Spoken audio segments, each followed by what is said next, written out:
Alrighty, I just want to talk about probably the most reliable push mower ever made. It's sad that they don't make the flathead anymore. I think you can still buy a horizontal Briggs 3.5 Classic, but for the push mower you can't get that anymore. They got some crappy overhead valve thing.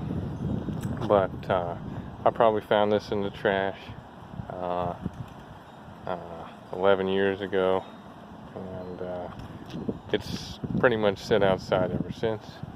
And I'm pretty much a little over a quarter of a mile from the beach, so there's that. But it's always come to the call and started on the first pull. Well, I did have some trouble. It had a carburetor like this with a little primer bulb, and I'd shoot fuel into the intake. Well, that got ate up. And I had one of these choke-o-matic carburetors hanging around, and you can see that there's a little choke mechanism that's in there.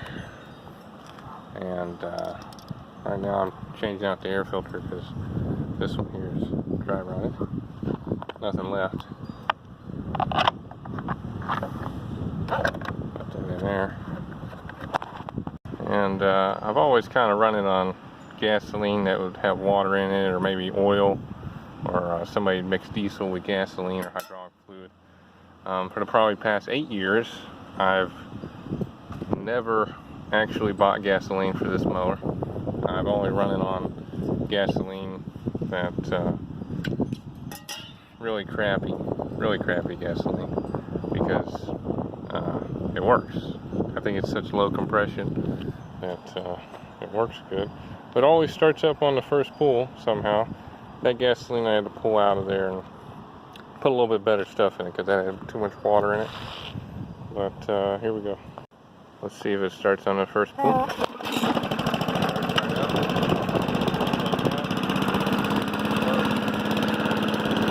Yeah, the one thing that I do like about the choke-o-matic carburetors, and probably the reason why I can get it to run on such crappy gas, is because there's a rich lean screw in here that you can turn and richen up the mixture. But I've never had to rebuild this carburetor. The carburetor is older than I am, and it's just something I had to share. It's amazing that it works so good.